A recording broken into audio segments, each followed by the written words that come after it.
오늘 우리 갈라디아서 말씀을 또 다시 이제 계속해서 보도록 하겠습니다. 제가 지난주에 말씀드린 것처럼 갈라디아서는 사도 바울의 서신 중에는 제일 빠른 서신이다.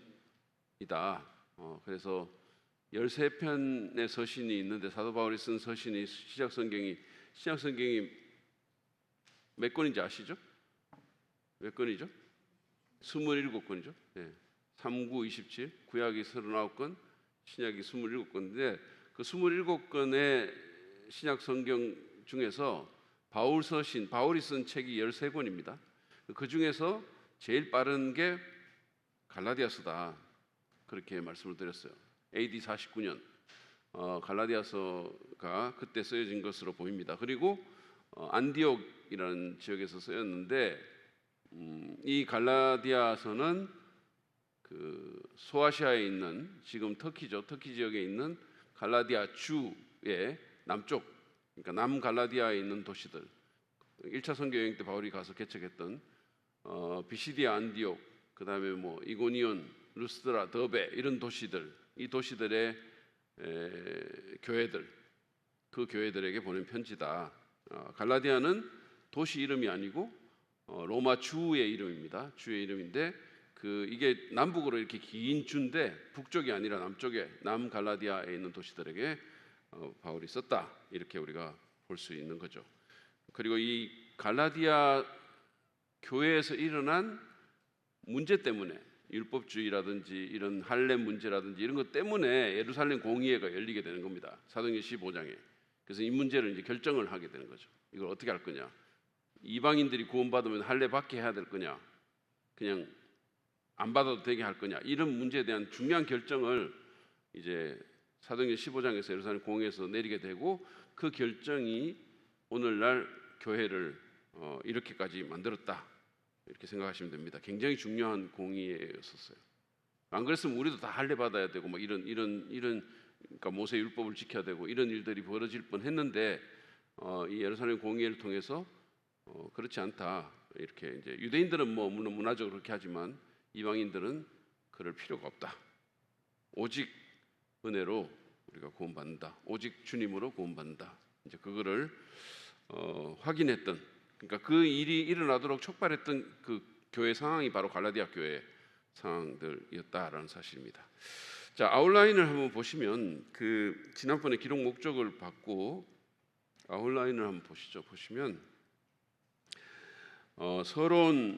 서론이 좀 깁니다. 1장 1절부터 10절까지가 서론인데 인사를 하면서 바울이 자신의 사도권을 강하게 주장을 하고 그 다음에 바로 책망을 해요.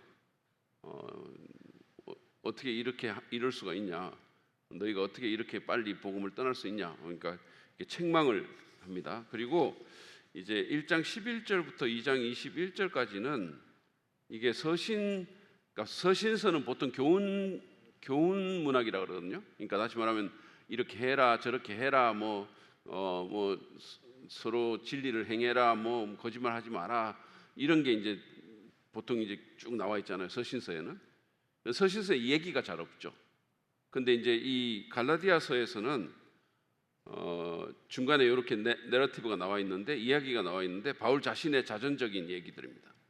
그래서 1장 11절부터 이제 24절까지는 바울이 첫 번째 예루살렘을 방문해가지고 그가 그 사도들에게 인정을 받았지만 사실은 하나님이 자기에게 복음을 준 거다라는 사실을 강조를 하고 있어요. 그러니까 내가 어떤 사람의 인정을 받아서 된 게 아니고 하나님이 나를 세우셨고 하나님이 내게 복음을 주셨고 그 사도들은 나를 인정해 준 거다라는 그 얘기를 하고 있고, 그 다음에 이제 두 번째 방문에 대한 얘기가 또 나오고 있습니다. 2장에 보면 나오고 있고, 심지어 그 2장 하반절에 보면 그 유명한 사건, 그러니까 베드로가 그 안디옥 교회에서 이방인들과 같이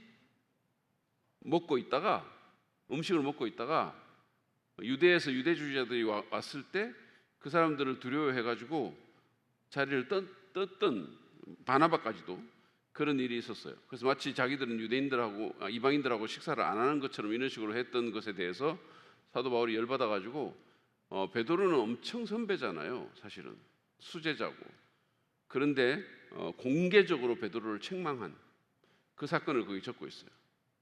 왜 바울이 그렇게 했냐면 이게 복음의 성격이 달린 문제이기 때문에 그런 거예요. 단순히 개인적인 어떤 문제가 아니라 만약에 이 문제를 용인하고 아무 말도 안 하고 넘어갈 경우에 복음이 왜곡될 수 있는 그런 가능성이 있었기 때문에 굉장히 강하게 베드로를 책망한 사건을 거기다 적고 있는 거죠. 최근에 지난 어제군요. 어제 존 맥아더라는 목사님이 돌아가셨어요. 돌아가셨는데 제가 아마 아시는 분들은 아실 거고 그런데 굉장히 유명한 목사님입니다. 굉장히 유명한 목사님인데 제가 미국에 처음 들어가가지고 처음에 이제 한 2년 동안 물리학을 했잖아요. 물리학 공부를 할 때 굉장히 힘들었거든요, 사실은. 유학 생활이라는 게 미국에 적응도 잘 안 되고 여러 가지로 힘든 경제적인 문제도 있고 공부 자체도 힘들었고 그다음에 이게 그 유학생들 사이에 경쟁 이런 것들이 막 너무 스트레스풀하고 그래가지고 굉장히 힘들었는데 그 힘든 시기에 저를 이렇게 지탱해준 두 분의 방송 설교자가 있었는데 하나가 존 맥가트고 하나는 찰스 스윈들이에요. 제가 그분들의 라디오 설교를 늘 들었거든요. 늘 들으면서 이제 그게 제게 얼마나 위로가 되고 저를 버티게 하는 힘이 됐는지 모르는데 그분이 세상을 떠났습니다. 어제. 그런데 이제 사실은 그분이 어떻게 보면 굉장히 좋게 말하면 성경 말씀의 진리에 확고하게 뿌리박고 있기 때문에 타협하지 않는 그런 아주 그런 분이거든요. 그런데 그분이 이런 말을 했어요. 공격적이지 않은 기독교는 기독교가 아니다. 이렇게까지 얘기했습니다. 그러니까 그분이 이제 뭔 얘기를 했냐면 왜냐하면 복음에는 우리를 기분 상하게 만드는 요소가 거기 있다는 거예요. 왜냐하면 사람 보고 죄인이라고 말을 하고, 그러니까 복음에는 우리를 이렇게 기분 나쁘게 만드는 요소가 반드시 있는데 자꾸 그거를 사람들 기분 맞추려고 이렇게 자꾸 이렇게 거기다 슈가 코팅하고 자꾸 이렇게 하면 설탕 바르고 이렇게 하면 그게 더 이상 복음이 아닌 게 된다. 이런 얘기를 하셨고 그 다음에 이제 인기 없는 교리들이 있다는 거예요. 기독교에는. 그러니까 현 문화로 봤을 때 인기 없는 교리들. 지금으로 보면 예를 들어서 예수 그리스도가 유일한 구주시다. 이런 것들 인기 없죠. 요즘같이 종교다원주의적이고 상대주의적이고 관용이 최고의 미덕으로 이렇게 사람들 사이에서 이렇게 떠받들어지는 이런 시대 가운데 아니 자기들만 구원이야? 이렇게 하면 그게 인기 없는 거죠. 그러니까 사람들 기분을 상하게 만들 수밖에 없는 그런 것들이 있죠. 섹슈얼 문제도 젠더 문제도 마찬가지죠. 동성애 문제 같은 것도 그렇고 그런 것들은 오늘날 사람들 기분 나쁘게 만드는 거죠. 그러니까 그런 부분들도 그렇고 여성의 역할 같은 것도 그렇고 이분은 굉장히 강한 입장을 갖고 있거든요. 그러니까 그런 것들이 성경을 따르다 보면 세상 문화하고 맞지 않는 부분이 분명히 있다. 그런데 그거를 자꾸 이렇게 사람들에게 받아들여지게 만들려고 자꾸만 이렇게 하다 보면 복음이 타협이 되고 기독교의 어떤 본질을 잃어버린다 이렇게 강하게 주장을 했어요. 그래서 이 존 맥가트 같은 분은 싸우기를 주저하지 않았던 그런 사람이에요. 자기가 논쟁의 핵심에 있기를 주저하지 않았던. 사실 싸우는 거 좋아하는 사람이 누가 있겠습니까? 근데 복음을 위해서 미국에 굉장히 유명한 라디오 TV 프로그램이 있는데 토크쇼인데 아마 아시는 분은 아실 거예요. 레리 킹 라이브라는 굉장히 유명한 토크쇼인데 거기 대통령도 나가고 하여튼 연예인도 나가고 이런 데인데 목사로서 아마 제일 많이 나간 분이 존 맥가트일 겁니다. 거기 가가지고 막 이 진리를 놓고 세속주의자들하고도 논쟁하고 유대교 랍비하고도 논쟁하고 온갖 종류의 사람들하고 논쟁했던 그런 기억이 나요.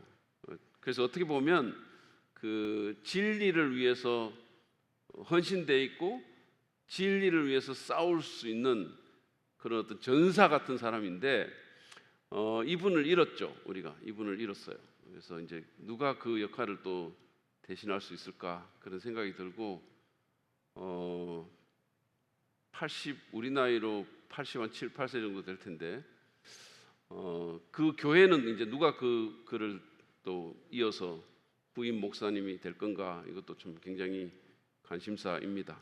어쨌든 그래서 이제 그 안디옥, 어떻게 보면 베드로 바울이 지금 여기서 한 게 약간 메가드가 그 본받고 한 것 같은 느낌이 드는, 베드로를 책망했던 그런 일이 있습니다. 그리고 3장 1절부터 4장 31절까지는 이신칭의 교리에 대한 방언인데 여기서 굉장히 바울이 강하게 말을 하는 거죠. 사람이 율법을 지켜서 의롭게 되는 게 아니고 자기의 도덕적인 어떤 그 우월감 때문에 구원받는 게 아니고 오직 하나님의 그 믿음으로, 오직 믿음으로 의롭게 된다. 이거를 이제 하나님의 의롭다함을 받는다. 이거를 이제 강조를 하는 거죠. 그래서 이거를 먼저 3장 1절부터 5절에는 그들의 경험에 호소를 한 거죠. 너희들이 의롭게 된 게 어떻게 해서 의롭게 된 거냐, 이거를 이제 얘기를 하고 있고, 그 다음에 아브라함의 경우를 들어서 방어하고 있고, 아브라함이 하나님을 믿으니 하나님이 그를 의롭다고 하셨다라는 창세기 말씀을 이렇게 갖고 오죠. 그 다음에 그리스도와 저주에 대한 얘기를 합니다. 그리스도가 우리를 대신해서 저주를 받으셨다.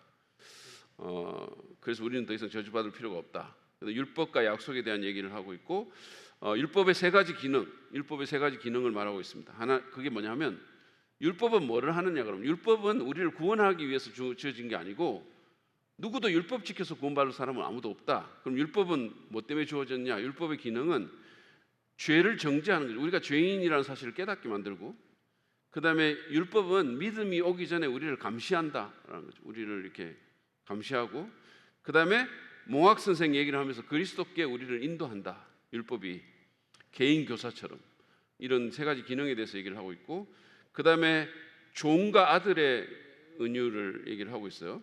이삭과 이스마엘. 그리고 개인적인 호소, 처음에 그 관계로 돌아가자. 왜 거기서 빗나갔냐, 왜 엉뚱한 복음을 붙잡고 있냐, 그런 얘기를 합니다. 그러면서 자기가 뭐라고 얘기하냐면, 갈라디아 성도들에게 여러분들이 내게 눈이라도 빼주려고 했지 않냐, 눈이라도 빼주려고 했지 않냐. 그러니까 이게 뭐냐 하면 바울이 전하는 그 메시지를 너무 귀하게 여겼기 때문에 그 메신저도 그렇게 귀하게 여겼다는 거예요. 그래서 심지어는 눈까지도 빼주려고 했지 않냐, 이렇게 말을 했습니다. 사실은 이게 여러분, 그 목회자는, 성도들이 목사를 귀하게 여기는 거는 다른 데 있는 게 아니에요. 그 목회자가 전하는 말씀이 정말 하나님의 올바른 말씀이고 그들의 영혼을 살리면, 그러면 성도들이 그 목회자를 귀하게 여기게 돼 있어요. 제가 우리 신학교에서 그 가르칠 때, 우리 신학교는 작은 신학교고 교수들 중에 운동권들이 많아요. 다시 말하면 운동을 좋아하는 교수들이 많아요. 제가 비운동권 교수로서 자리를 굳건히 지키다가 이제 나왔는데, 학교가 뭐 어떻게 될지 모르겠지만 어쨌든 그 운동권 교수들의 영향을 받아가지고 운동에 굉장히 열중하는 학생들이 많았거든요. 심지어 기말고사 기간에도 아침에 저기 어디 가가지고 축구 차고 오고 이러고 있는 친구들이 많고, 그 다음에 뭐 옛날에는 농구가 또 한때 바람이 불어가지고 3점 농구 슛 한다고 막 3점 슛 넣고 뭐 이런 친구들이 굉장히 많았어요. 그래가지고 제가 수업 시간에 늘 그런 얘기, 목회해가지고 목사가 3점 슛 많이 넣는다고 성도들이 존경할 줄 아냐? 목사가 축구 잘해가지고 성도들이 좋아하냐? 제가 늘 그 얘기를 했어요. 목사는 말씀을 잘 전해야 되는 거야. 그 얘기를 늘 했거든요. 그런데 어쨌든 간에 사도 바울도 마찬가지입니다. 사도 바울이 전하는 이 말씀에 성도들이 반응하고, 그러니까 성도들이 그걸 귀하게 여긴 거예요. 근데 그 전하는 말씀에서 떠나버리니까 더 이상 이제 메신저도 귀하게 여기지 않는 이런 일들이 일어나게 된 거죠. 그래서 호소합니다. 그 관계로, 그 말씀으로 돌아가자고 그렇게 얘기를 하고 있고, 그 다음에 4장 21절부터 31절까지는 하갈과 사라의 비유를 하면서 역시 이제 이 자유로운 여인과 자유롭지 않은 그 여인의 얘기를 하죠. 그래서 우리는 자유로운 여인의 후손이다라고 얘기를 합니다. 그러면서 바로 이제 기독교 크리스천의 자유에 대한 얘기를 하죠. 그러면서 자유를 지켜라. 복음이 우리를 자유케 했는데 자꾸 율법주의 그 할례 받는 것에 속박에 넘어가지 마라라고 얘기를 하고 있고요. 그다음에 또 하나 이제 그 우리의 자유를 보장해 주는 중요한 게 성령인데 이 성령을 따르라고 얘기를 해요. 성령을 따라 살아라. 주의 영이 있는 곳에는 자유함이 있다. 이렇게 말했어요. 주의 영이 있는 곳에는 자유함이 있다. 그러니까 우리가 성령의 인도하심을 따를 때 어떤 그 사람들의 어떤 시선이라든지 인간의 제도라든지 이런 것에서 자유로울 수 있다. 주의 영이 있는 곳에는 자유가 있습니다. 그뿐만 아니라 죄의 권세로부터도 자유할 수 있죠. 그렇죠? 성령께서 인도하실 때 죄의 권세로부터도 자유할 수가 있는 겁니다. 사람들이 죄에 매여 가지고 아무것도 못하고 끌려다니는 거죠. 죄에 끌려다니는 인생. 많은 인생들이 그렇잖아요. 우리의 욕심에 우리가 끌려다니고 우리도 그래요. 우리도 이렇게 돌아보면 우리가 진정으로 자유로운가? 우리가 진짜 사람의 어떤 시선으로부터 사람의 인정으로부터 자유로운가? 우리가 죄의 권세로부터 자유로운가? 한번 생각해 보세요. 욕심으로부터 자유로운가? 그게 계속 끌려다니는 거죠. 그런데 이제 바울이 대안으로 제시한 게 뭐냐면 그 우리를 얽매는 것에서부터 자유케 해주는 것이 바로 성령이다. 성령을 따르면 육체의 욕심을 이루지 않는다. 이렇게 말하고 있어요. 그 다음에 6장 1절부터 10절은 이제 다른 사람을 섬기는 것의 자유에 대해서 얘기를 하고 있는데 특별히 여기서 이제 추수의 법칙 뿌린 대로 거둔다는 거예요. 그래서 이제 열심히 성령에 뿌려라. 성령을 위해서 심어라. 육체를 위해서 심지 마라. 이렇게 얘기합니다. 근데 이제 성령을 위해서 심는 것을 바울이 예를 들어서 말한 게 뭐냐 하면 나중에 나오기도 하겠지만 그 다른 사람들에게 선을 행하는 거예요. 말씀 전하는 자를 후원하고 다른 사람들에게 선을 행하고 그리고 성도들을 섬기는 것. 이게 바로 성령을 위해서 심는 것이다. 이렇게 말하고 있습니다. 자, 결론은 6장 11절부터 18절 말씀인데 바울이 이제 자기가 이렇게 큰 글자로 쓴 거를 봐라 이렇게 말했어요. 그러니까 바울이 아마 눈이 좋지 않아 가지고 글씨를 크게 썼다. 그리고 십자가를 자랑하는 부분, 그다음에 자기 자신에게 예수의 흔적이 있다 이렇게 말했어요. 그건 아마도 이고니온에서 돌 맞은 사건, 그 돌 맞은 흉터들, 돌을 맞고 거의 죽을 뻔했으니까요. 사람들이 죽은 줄 알고 가려고 했다 그랬잖아요. 그러니까 얼마나 많은 흉터가 그 안에 있었겠습니까? 그러니까 내게 예수의 흔적이 있다 이렇게 말했어요. 그리고 나서 이제 6장 18절은 베네딕션 축도로 이렇게 끝이 납니다. 그래서 어쨌든 이렇게 갈라디아서는 6장으로 구성이 되어 있고요. 이렇게 구성되어 있다는 사실을 보시면 될 것 같습니다. 자, 그러면 갈라디아서의 특징을 한번 보시죠. 갈라디아서는 어떤 특징을 갖고 있냐? 하나는 율법과 은혜를 대조시키고 있다.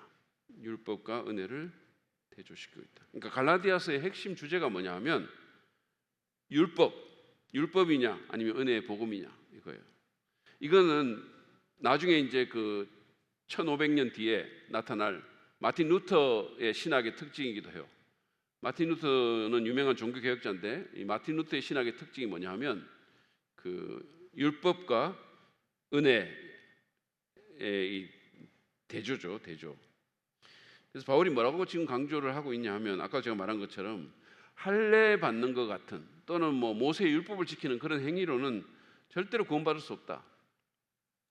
오직 하나님의 은혜로 예수 그리스도를 믿는 믿음으로 의롭게 된다라고 강조를 하는 거죠. 그래서 여러분 그 종교 개혁자들이 이제 캐톨릭 그 시대를 쭉 지나면서 우리가 중세 그 세계사 공부하셨죠? 중세 시대를 암흑 시대라 이렇게 얘기하잖아요. Dark Age다 이렇게 얘기하잖아요. 그러니까 중세 그 암흑 시대에서 이제 종교 개혁을 이제 일으키면서 나올 때 그들이 오직 5가지 오직을 이렇게 주장을 했어요. 제가 지금 그걸 다 기억하는지 모르겠지만 오직 믿음, 오직 은혜, 오직 말씀, 그 다음에 오직 하나님께 영광. 오직 또 하나 뭐지? 하여튼 그 5가지 오직 솔라, 5 솔라를 강조를 했거든요. 그래서 특별히 오직 믿음, 오직 은혜라는 것을 굉장히 강조를 했습니다. 자, 여기 갈라디아서 2장 21절에 보면 이렇게 돼 있죠. 사도 바울이 나는 하나님의 은혜를 헛되게 하지 않습니다. 의롭다고 해주시는 것이 율법으로 되는 것이라면 그리스도께서는 헛되이 죽으신 것이 됩니다. 이건 율법주의자들에 대한 정면 공격이죠.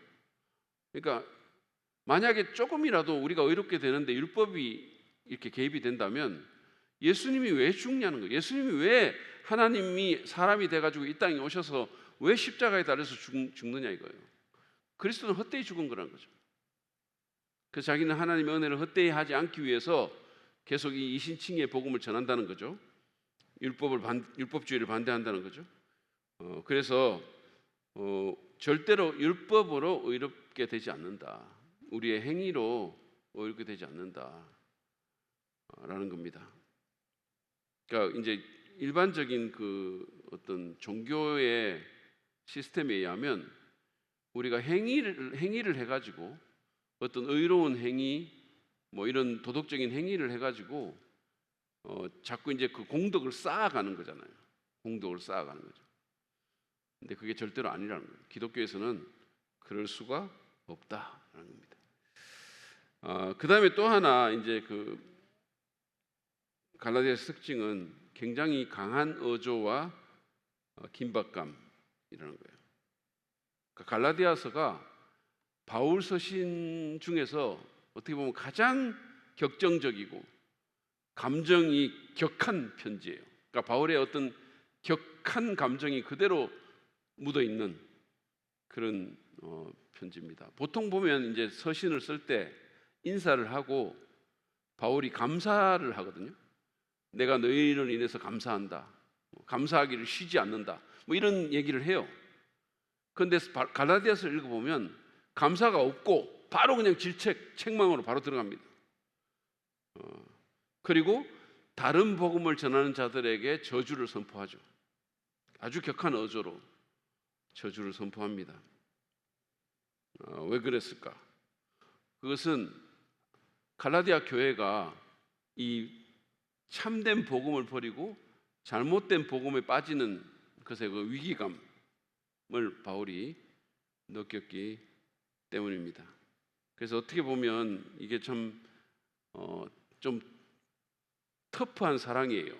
그러니까 교회를 너무 사랑하기 때문에 교회를 바로잡기 위해서 아주 격하게 감정을 표현하는 거죠. 어떻게 보면 우리가 여러분들이 자녀를 양육할 때, 그렇죠? 자녀를 양육할 때 이제 그 자녀를 사랑하기 때문에 어쩔 수 없이 야단치고 또 매를 대야 되는 그런 상황이 있는 것처럼 그거하고 같을 거라고 생각하면 돼요. 이게 참 고민스러운 겁니다. 참 고민스러운 거예요. 이 애를, 그러니까 사실은 이제 곧 여기 저 뒤에 한 명 이제 그 인생에 참 고난을 마주하고 있는 저 뒤에 한 명 계세요. 이제 새끼 죄인 하나가 튀어나올 건데 어쨌든 간에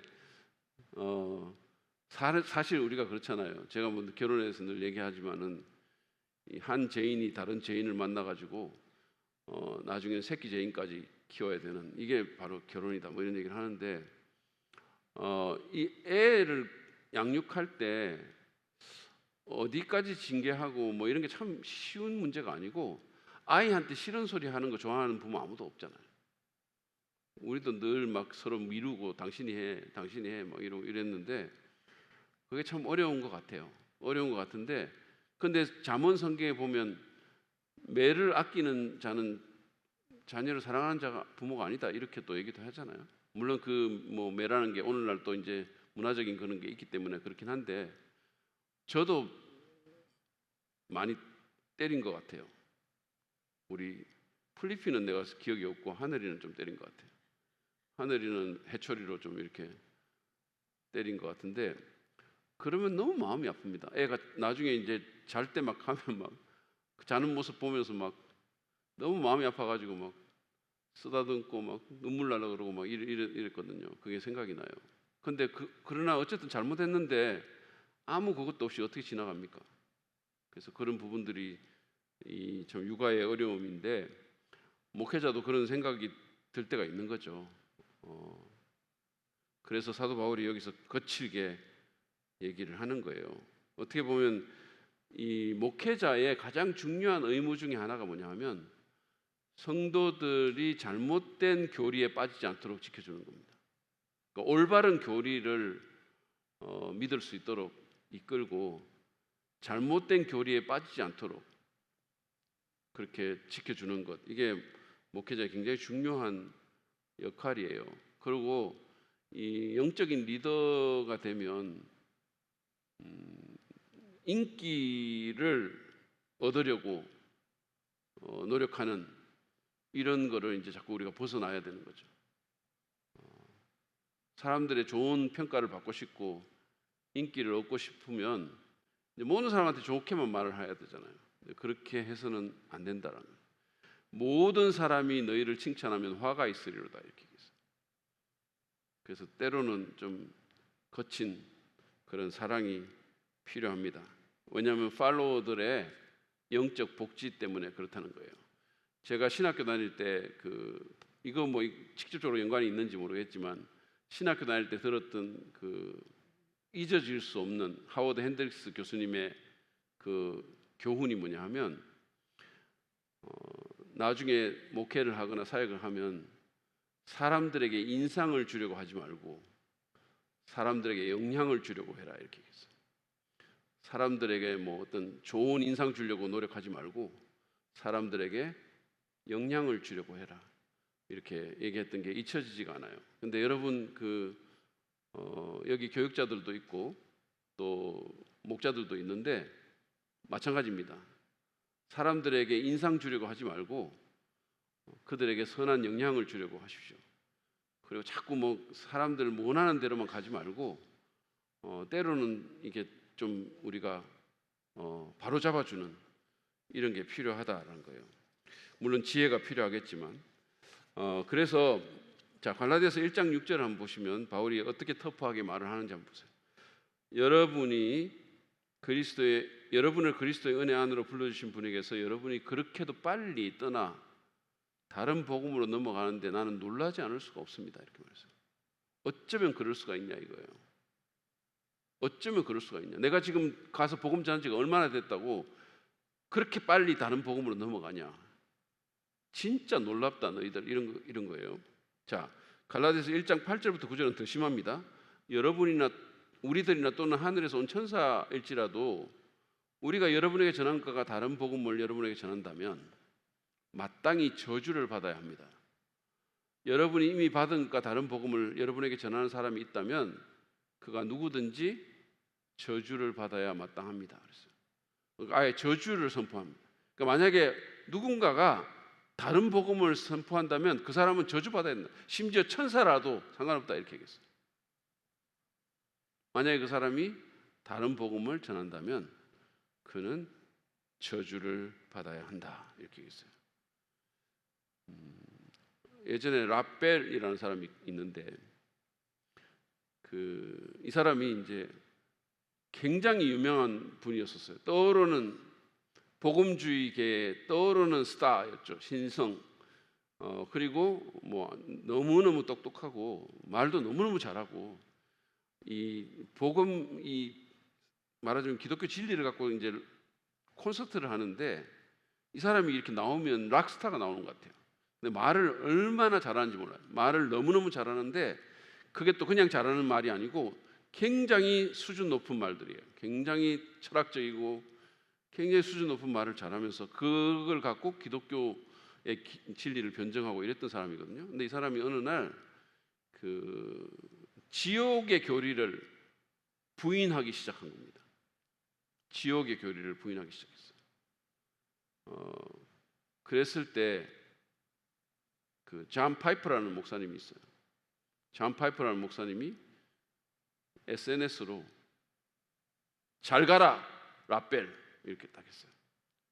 너하고 이제 더 이상 교류 안 하겠다 이거죠. 완전히 딱 끊어버리더라고요.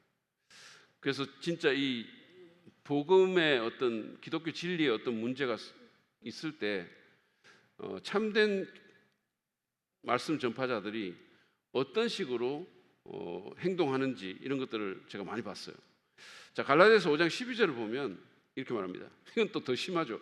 할례를 가지고 여러분을 선동하는 사람들은 차라리 자기의 그 지체를 잘라버리는 것이 좋겠습니다. 이렇게 했어요. 그러니까 이건 진짜 심한 말이잖아요. 그래서 이렇게 바울이 격하게 말을 하는 것은 갈라디아 교회의 교리를 바르게 지키기 위한 것이다라는 거예요. 그럼 여러분 왜 그러면 이렇게까지 해야 되냐? 왜냐하면 교리가 올바르지 않으면 그 사람의 삶이 잘못되기 때문이에요. 제가 뭐 너무 쉽게 얘기를 하면 이런 거예요. 여러분 이단 가는 사람들 보세요. 이단에 빠진 사람들은 그 사람들이 잘못된 교리에 빠졌기 때문에 그 인생이 그렇게 되는 거예요. 신천지 들어간 사람들은 거짓말을 밥 먹듯이 합니다. 왜냐하면 그 사람들에 의하면 거짓말은 그냥 묘략이에요. 거짓말은 죄가 아니에요. 그러니까 거짓말을 밥 먹듯이 하는 거예요. 그 인생이 완전히 망가지는 거잖아요. 그래서 잘못된 교리가 잘못된 삶을 만듭니다. 그렇기 때문에 올바른 교리를 지키는 것이 너무도 중요하다라는 거예요. 우리가 끊임없이 그래서 고민해야 되고 또 저와 같이 말씀 전하는 자들은 늘 그 부분을 무겁게 생각해야 돼요. 우리가 성도들한테 잘못된 어떤 것을 전하지는 않는지. 왜냐하면 여러분과 저는 그래서 나중에 야고보가 그런 얘기를 했잖아요. 너희는 자꾸 선생이 되려고 하지 마라 이렇게 얘기했어요. 왜냐하면 받는 책임이 더 중하다. 나중에 하나님 앞에 섰을 때 그렇잖아요. 그러니까 내가 잘못 가르치면 성도들이 영향을 받는 거잖아요. 그러면 그걸 어떻게 감당하겠냐 이거죠. 그래서 계속해서 우리가 좋은 교리, 올바른 교리를 갖는 것이 너무너무 중요하다라는 겁니다. 우리가 하는 말 한마디 한마디를 굉장히 중요하게 여겨야 된다라는 거예요. 제가 오늘 아침에 오늘 새벽에 기도했죠. 하나님, 제가 오늘도 사람들 앞에 서서 말을 하는데 헛된 말 하지 않도록, 하나님과 잘못된 어떤 것을 가르치지 않도록 그렇게 기도를 했습니다. 자, 사도직 방어, 이것도 또 갈라디아서의 특징입니다. 자기가 하나님의 부르심을 받은 그리스도의 사도라는 사실을 그가 변호합니다. 그것은 자기를 위해서가 아니라 복음 때문에 그런 거죠. 거짓 교사들이 들어와가지고 거짓 교사들이 자꾸 권위를 행사하고 있으니까 그 사람들이 자꾸 이제 참된 복음에서부터 율법주의로 사람들을 이끌어 가니까 그래서 성도들이 자꾸 그들을 따라가니까 내 권위를, 바울이 자신의 어떤 사도적 권위를 강조함으로써 성도들이 그들을 떠나게 만들려는, 그 율법 교사들을 떠나게 만들려는 그런 의도로 그렇게 한 거죠. 그래서 갈라디아서 2장 8절 9절 말씀을 보시면 이렇게 말하죠. 그들은 베드로에게는 할례 받은 사람에게 복음을 전하게 하시려고 사도직을 주신 분이, 그러니까 이거는 예루살렘 교회의 장로들, 사도들을 얘기합니다. 나에게는 할례 받지 않은 사람에게 복음을 전하게 하시려고 사도직을 주셨다는 사실을 깨달았습니다. 이렇게 말했어요. 그러니까 이게 무슨 말입니까? 그 당시에 이제 가장 중요한 교회, 그리고 가장 첫 번째 교회죠. 그 예루살렘 교회의 사도들, 장로들, 그러니까 야고보, 그러니까 예수님의 육신적 동생인 야고보도 있고 또 다른 예수님을 따라갔던 12 제자들도 거기 있는데 그 사람들이 베드로를 인정한 것처럼 나를 인정했습니다. 이렇게 얘기한 거예요. 그래서 자신의 사도직을 여기서 이제 방어를 하는 거죠. 자, 그래서 또 계속해서 한번 보여주세요. 그래서 기둥으로 인정받는 야고보와 게바와 요한은, 야고보는 예수님의 육신적 동생 야고보입니다. 사도 야고보가 아니에요. 그 야고보는 일찍 순교 당합니다. 여러분이 아는 그 야고보는. 그래서 기둥으로 인정받는 야고보와 게바는 베드로를 말하는 거죠. 게바와 요한은 하나님이 나에게 주신 은혜를 인정하고 나와 바나바에게 오른손을 내밀어서 친교의 악수를 하였습니다. 그렇게 하여 우리는 이방 사람에게로 가고 그들은 할례 받은 사람에게로 가기로 하였습니다. 이렇게 말했어요. 그러니까 여기서 바울이 주장하는 게 뭡니까? 나는 베드로와 똑같은 사도적 권위를 지니고 있다, 이런 말이에요. 그리고 이거를 예루살렘의 장로들이 인정해 줬다. 그러니까 나를 내 권위를 함부로 여기지 말라, 이렇게 지금 얘기를 하고 있는 겁니다. 그래서 여러분들이 만약에 베드로를 존중한다면 마땅히 내 사도권도 존중을 해야 됩니다라고 얘기를 하는 거예요. 그러니까 바울이 자기 자신의 어떤 이익을 위해서가 아니라 복음을 위해서 이렇게 사도직을 방어하고 있습니다. 그래야만 사람들이 올바른 복음으로 돌아올 거니까 그렇게 얘기한 거죠. 그리고 여기서 우리가 또 보는 것은 같은 하나님께서 세운 같은 어떤 사역자라도 소명이 다 다르다라는 거예요. 소명이 다르다.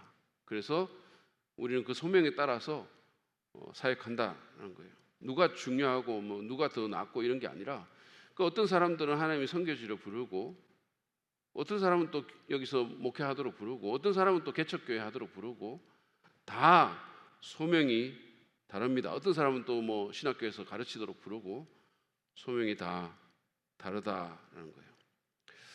자, 그 다음에 또 다른 특징은 구약을 인용하면서 말을 하고 있다는 거예요. 구약을 인용하면서 해석하고 있다. 그래서 우리가 그 북갈라디아하고 남갈라디아 얘기를 했잖아요. 그런데 북갈라디아가 아니라 남갈라디아의 편지를 보낸 것의 증거 중에 하나가 뭐냐면 바로 이거예요. 구약을 인용하고 있다는 거예요. 그런데 이 구약을 인용한다는 말은 무슨 뜻입니까? 유대인들이 거기 있다는 얘기죠. 이 서신을 받아보는 사람들 중에 유대인이 있다는 거잖아요. 그런데 북갈라디아 지역에는 유대인들이 별로 없고 남갈라디아 지역에 유대인들이 많을 겁니다. 그래서 비시디아 안디옥에 갔을 때도 회당에 들어갔고 계속 회당에 들어가잖아요. 그래서 이 구약을 인용했다는 그 자체도 바울이 남쪽 갈라디아 지방에 편지를 썼다는 것을 증거하고 있는 하나의 증거가 됩니다. 그런데 바울이 어쨌든 여기서 뭐를 얘기를 하냐면 아브라함의 얘기를 사용을 해서 믿음으로 의롭게 되는 그 복음을 설명하고 있어요. 그러니까 아브라함도 하나님을 믿음으로 의롭게 됐다, 이렇게 말하고 있죠. 창세기 말씀을 인용하면서. 그뿐만 아니라 율법 아래 있는 자들은 종이고 믿음으로 사는 자가 바로 약속의 자녀고 자유인이다라는 사실을 비유적으로 설명을 하고 있습니다. 자, 갈라디아서 3장 6절 7절 말씀 보시죠. 그것은 아브라함이 하나님을 믿으니 하나님께서 그것을 의로운 일로 여겨주셨다는 것과 같습니다. 그러니까 창세기 15장 6절인가 그럴 거예요. 창세기 15장 6절에서 하나님께서 아브라함에게 말씀했을 때 네 자손이 하늘의 별과 같이 많을 것이다 라고 말씀했을 때 아브라함이 그 말씀을 믿었다는 거예요. 그것을 보고 그를 의롭게 여겨주셨다는 겁니다. 이거를 인용하면서 그러므로 믿음에서 난 사람이야말로, 그러니까 아브라함이 행위로 의롭다고 받은 게 아니고 하나님의 그 말씀을 믿어서 의롭다고 받았기 때문에 믿음에서 난 사람이 바로 아브라함의 자손이다라는 거예요. 다시 말하면 꼭 이스라엘 사람만 아브라함의 자손이 아니고 믿는 사람이 아브라함의 자손이다. 여러분이 아브라함의 자손이다, 이렇게 말한 거예요. 그래서 그 얘기를 지금 하고 있고, 그 다음에 갈라디아서 4장 28절부터 31절 말씀입니다. 4장 28절부터 31절 말씀 같이 한번 읽어볼까요? 같이 읽겠습니다. 스크린 보고 같이 큰 소리로 한번 읽어보시죠. 시작. 형제자매 여러분은 이삭과 같이 약속의 자녀들입니다. 그러나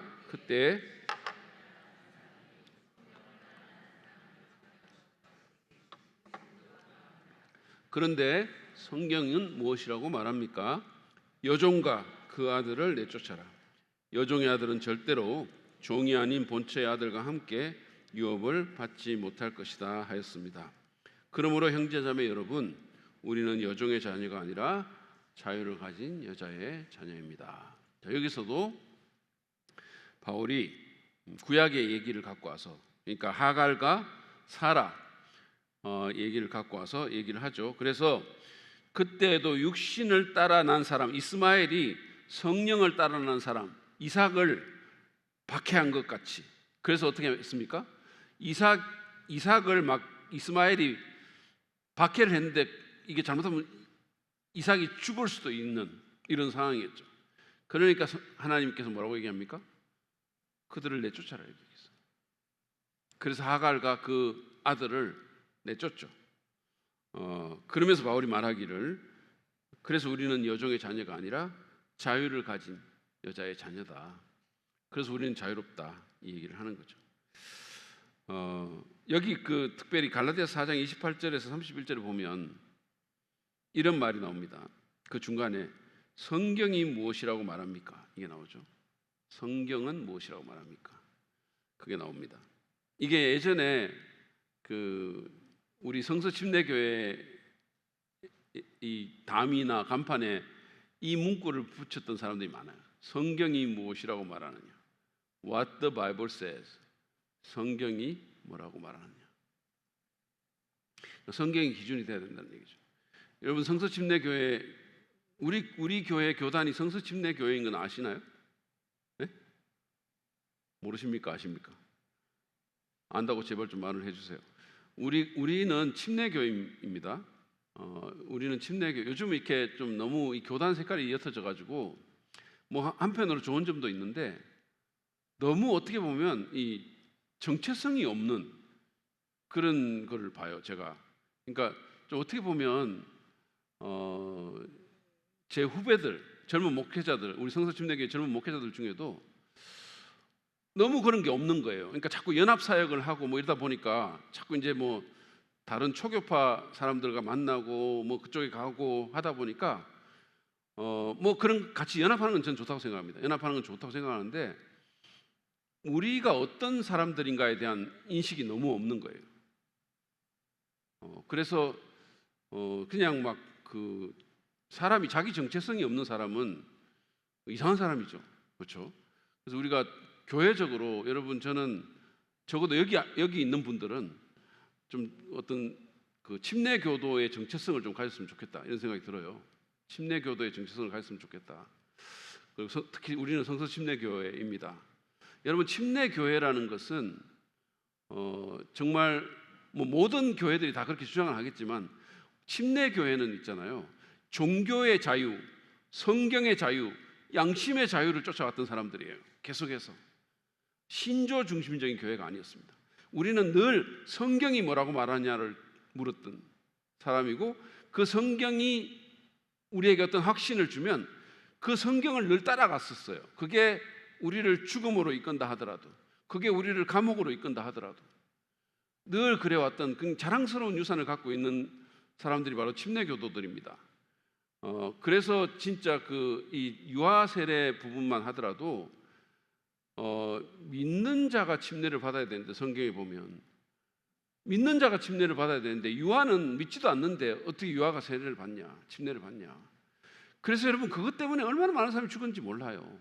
그러니까 그때 당시에도 그냥 뭐 그럴 수 있죠 하고 타협하고, 그리고 자기 자녀 그냥 물 이렇게 몇 방울 떨어뜨리는 거 받았으면 그 사람들 편하게 살 수 있었어요.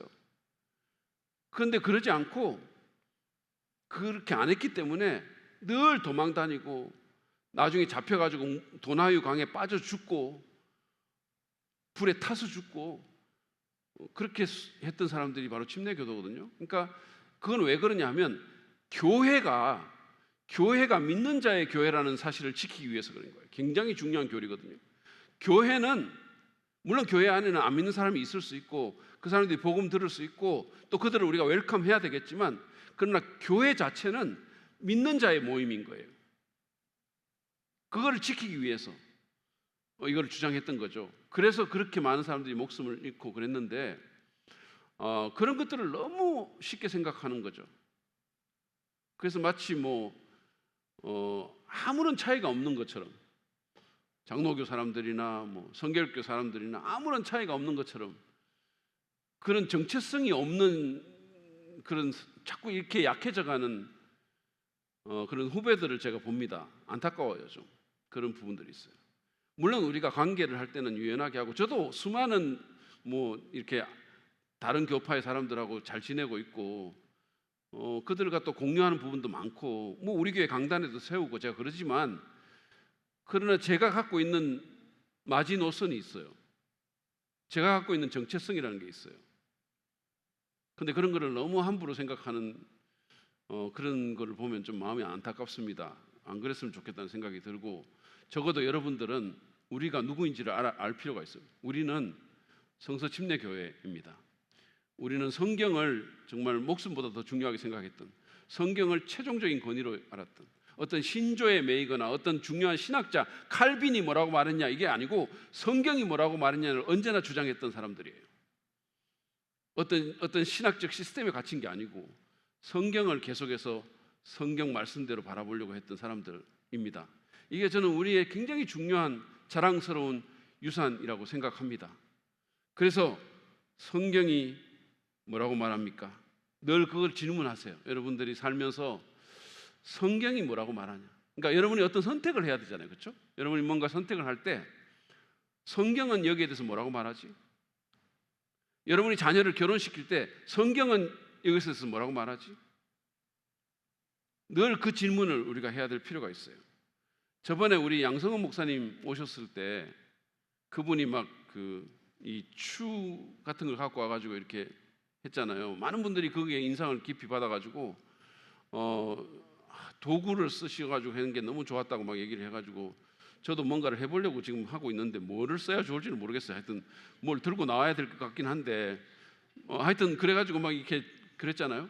근데 저는 그게 굉장히 어떤 임팩트가 강했다고 생각이 들어요. 그게 뭐냐 하면 말씀이 우리 삶의 기준이 돼야 된다. 말씀이 기준이 돼야 된다. 그러니까 내가 세상에서 뭐라고 말하는지, 드라마에서 뭐라고 말하는지 이게 기준이 되면 안 되고 말씀이 기준이 돼야 된다. 말씀이 어떤 선택을 하는 데 있어서, 그렇죠? 말씀이 기준이 돼야 된다. 그래서 그 말씀을 붙들게라는 말씀을 했는데, 혹시 여기 안 들으신 분이 계시면 유튜브 들어가시면 들을 수 있을 거예요. 말씀을 붙들게, 양성훈 목사님의 설교를 다시 한번 들어보시죠. 그래서 여러분이 자녀를 양육할 때도 그렇고 또 어떤 선택을 할 때도 그렇고 사람들과 관계할 때도 그렇고 모든 면에서 성경이 뭐라고 말하는가, 말씀이 기준이 되는 그런 삶을 사시기를 축복합니다.